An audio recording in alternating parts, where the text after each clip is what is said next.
guys, it's Angela here, and for those of you that don't know me, I am a physical therapist and Pilates teacher, and today I'm going to bring you through a breathing awareness exercise.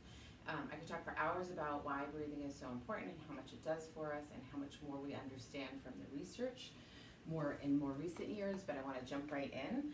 I just want to familiarize you with some cues that I'm going to give you for this exercise. So this is a pelvis and spine and part of the leg. This is the base of your pelvis. This is the gynecologist view. This area is filled with muscle. You have a left side and a right side, just like any other part of your body. These knobs right here on the base of your pelvis are your sit bones or your ischial tuberosities. If you're sitting upright, if you wiggle side to side, especially if you're in a hard chair, or if you put your hand under your butt, palm up, you can feel these little golf ball-like things. Those are your sitting bones. I'm going to talk about breathing into the space between your hip bones. I don't mean your true hips. I'm going to use that to refer to the front of your pelvis. If you had your hand on your hip, that top of the pelvis hooks around to this little hook right here on the front. And then I'm going to talk about the circle at the bottom of the rib cage. So your rib cage is sort of a bell shape, smaller on the top, bigger on the bottom.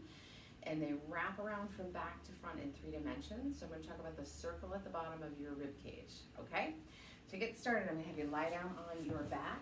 You can do this in sitting. It's easiest to start practicing in lying down. Ultimately, you want to be able to do it in any position. If you can't lie down right now, do it in sitting, that's fine. Just take a moment to scan through your body, shoulders, hips, lower legs lined up. You're going to make a little triangle with your hands. And you're going to rest that triangle on the front of your pelvis. Your thumbs will be under your belly button. Index fingers will meet at your pubic bone, and the heel of the hands are on those little knobs at the front of the pelvis. On an exhale, you're going to roll your pelvis back, flattening your back into the mat. On an inhale, you're going to roll your pelvis forward to arch your back. So you're going to exhale, roll back, spine flexes, back flattens into mat. You're going to inhale, roll your pelvis forward, back arches up off the mat. Exhale, roll back, flexion of your spine, posterior tilt of your pelvis. Inhale, roll your pelvis forward, the back extends, there's more space under your back. Just keep going with that. Your hands are just reflecting the position of your pelvis for you. You might have more motion in one direction or another, and you're just going to keep it comfortable. And if you imagine your pelvis like a bowl of soup, you're pouring your soup out towards your head and then towards your feet. I want you to come to a place where you're not spilling your soup anywhere. And then you're going to take your hands, if you can reach, down under the bottom of your butt cheeks. And in the center of your butt cheeks, there are those sitting bones. So that's going to be important. The sitting bones line up with the heels. So you don't want your feet wide. You don't want your feet together. Heels line up with sitting bones, the middle of your butt cheeks. Resting your hands on your low abdomen again.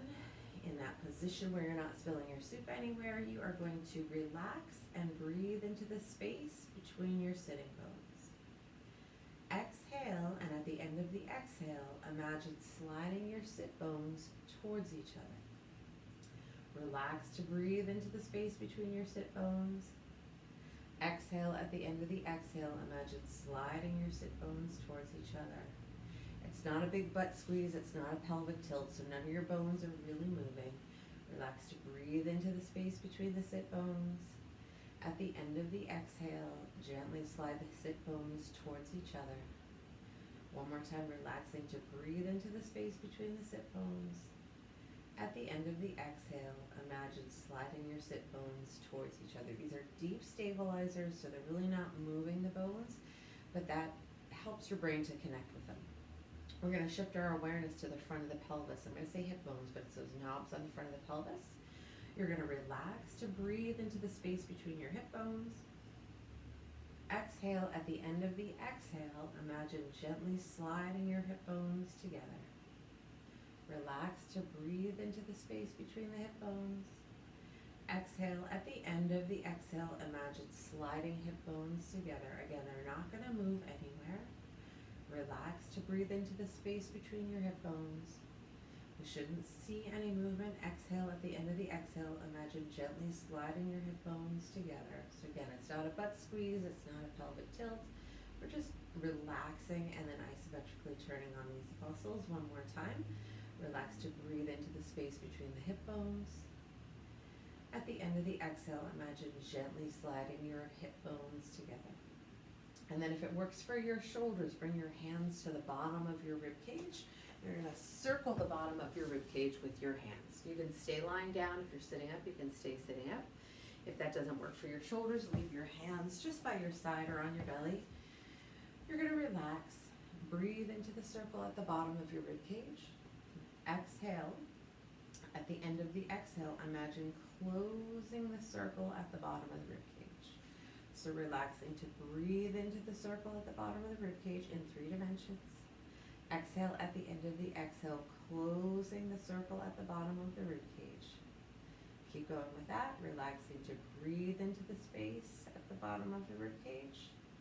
At the end of the exhale, close the circle at the bottom of the rib cage. So you might feel your abdominals working a little bit. Relax, breathing into the circle at the bottom of the rib cage in 3 dimensions.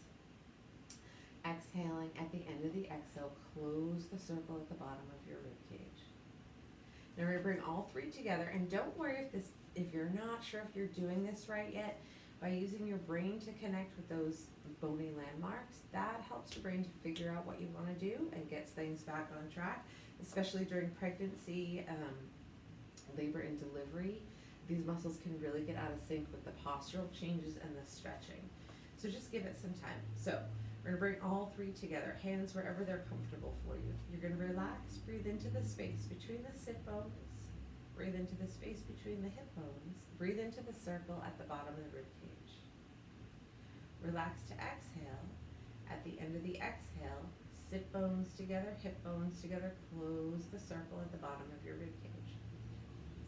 Relax to breathe into the space between your sit bones, hip bones, circle at the bottom of the rib cage. Relax to exhale. At the end of the exhale, sit bones together, hip bones together, close the circle at the bottom of the rib cage. Relax to breathe into the space between the sit bones, hip bones, circle at the bottom of the rib cage. Relax to exhale. At the end of the exhale, sit bones together, hip bones together, close the circle at the bottom of the rib cage. One more time, relaxing to breathe into the space between the sit bones, hip bones, rib cage. Relax to exhale. At the end of the exhale, close the space between the sit bones, hip bones, circle at the bottom of the rib cage. And that's really it. Do about 5 of those. Start with the sit bones, then the hip bones, then the rib cage, then bring them all together. These are deep stabilizing muscles. They're not movers, so we shouldn't see a lot of movement. We really shouldn't see any movement. You might feel some tension in your abdominals. If you're seeing a lot of stuff moving around, you're probably working the more superficial or outer muscles, so just try half as hard. And that's a really good starting point. Lying down is easiest, sitting's a little harder because you're working against gravity, and then while you're doing life in general or running, you can start to bring your awareness to your breath, not the whole time, but just a little bit, and it will really help you in lots of ways. Again, the relaxation part is just as important as the contracting, especially if you have any pelvic floor issues, pelvic floor pain, stuff like that, or even hip girdle pain. It's important to be able to relax a muscle and to contract a muscle. I hope that helps, and let me know if you have questions. Good luck.